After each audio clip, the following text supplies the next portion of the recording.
नमस्कार दर्शक बंधु मोर हेल्थ केयर चैनल को पुणी थे स्वागत करुँ मो श्री शिवचरण दास। प्रिय दर्शक बंधु आज मुझे नहीं आसी आउ एक आयुर्वेदिक वरदान श्री तुलसी। ये श्री तुलसी सेवन द्वारा शरीर में 200 प्रकार उपकार होता है। ए 200 प्रकार रोग को ये साहाय्य करता है। यह 5टी तुलसी प्रस्तुत करा यथा श्याम तुलसी, राम तुलसी, विष्णु तुलसी, निम्ब तुलसी और बण तुलसी। यही 5टी तत्व तैयारी यही तुलसी एक आश्चर्यजनक भाव कार्य करता है। पारंपरिक भारतीय चिकित्सा प्रणाली रे तुलसी को सबु रोगर नाशक रूपे मान्यता दि जाएगी। एमिति कौन सी जड़ीबूटी नहीं जहाँकि तुलसी भली स्वास्थ्य लाभदायक दे पारे। तुलसी को जड़ीबूटीर राणी बोली मना जाए। यह पौष्टिक गुण में भरपूर।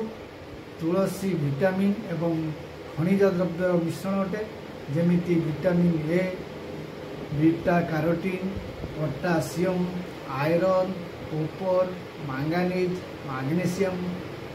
तुलसी हृदय पाई सर्वोत्तम टॉनिक रूपे कार्य करता है। यार निजस्व श्रेष्ठ चमत्कारिता और औषधीय गुण या भितर भरपूर मात्रा रे अछि। भारत में यह दीर्घ वर्ष पूजा एमितिकी संक्रमण चिकित्सा तुलसी बड़ी कौन सी जड़ीबूटी नहीं। तुलसी को समस्त गछगुड़िकर पवित्र गछ बोली मना जाए। तुलसी रे सबुठारु भल antioxidant, anti inflammatory, antiviral, anti allergy और एंटी डिजीज गुण मध्य थाए। तुलसी 200 प्रकार रोग पाई लाभदायक अटे जेमितिकी स्वाइन फ्लू, डेंगू, ज्वर, काश, थंडा, गंठी बता, ब्लड प्रेशर, मोटापण, सुगर, एलर्जी, हेपाटाइटिस, परिस्रा संबंधी समस्त समस्या, बात, व्यथा, अल्सर, दुर्बल, धातुर अभाव, थका, भूक लगे, बांति आदि बहुत रोग को यह साहाय्य करता है।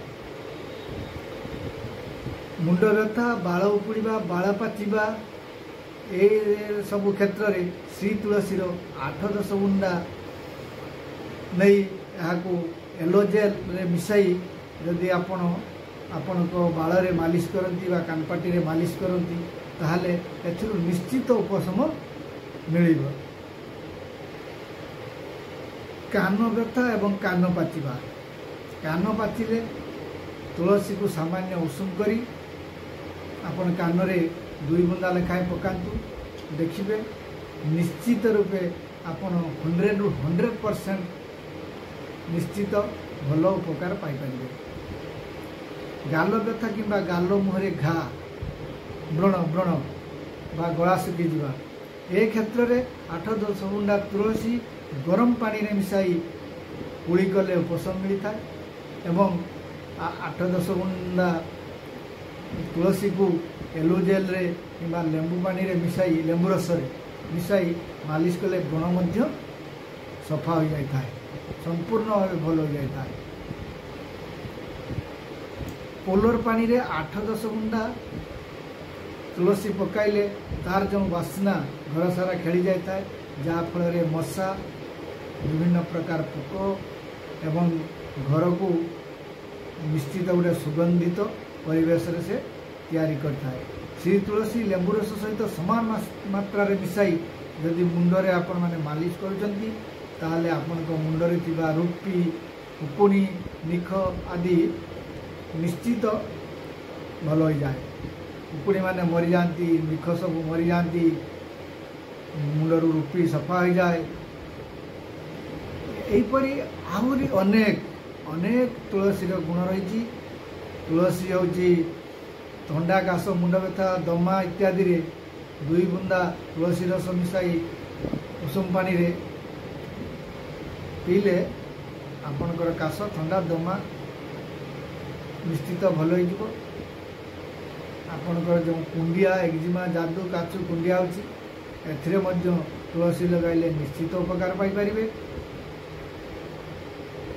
आउ तुलसी विषय आ कौन कहबी तुलसी 2 बुंदा एवं आपनकर जो फ्रेश करने जो क्रीम लगाउछंती से क्रीम रे 2 बुंदा तुलसी पकाई रात्रि मुहर लगाई शुइले सकाला मुह को धोईदेवे तापर देखिए स्किन पूरा ग्लो एवं चिकचिक कर केमिति व्यवहार करेंगे श्री तुलसी को 1 ग्लास पानी कि 1 कप चा 2 ରୁ 3 बुंदा पकाई दिन को 3 थर निश्चित सेवन करंतु।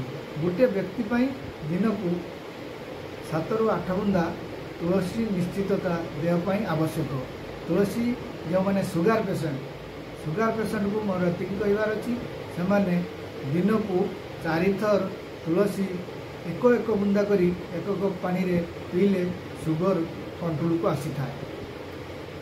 जो मानकर गंठी व्यथा होती आंठु गंठी व्यथा अंटा बथा कमर बथा से माने जदि नाली चा रे 1 बुंदा करी तुलसी पकाई दिन को 2 थर नाली चा कि थरे भी चलो पीबे ताले आंठु गंठी बथा कमर बथा निश्चित भाव भल हो जाए।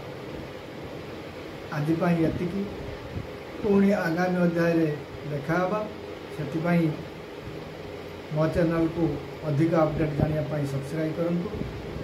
रोची।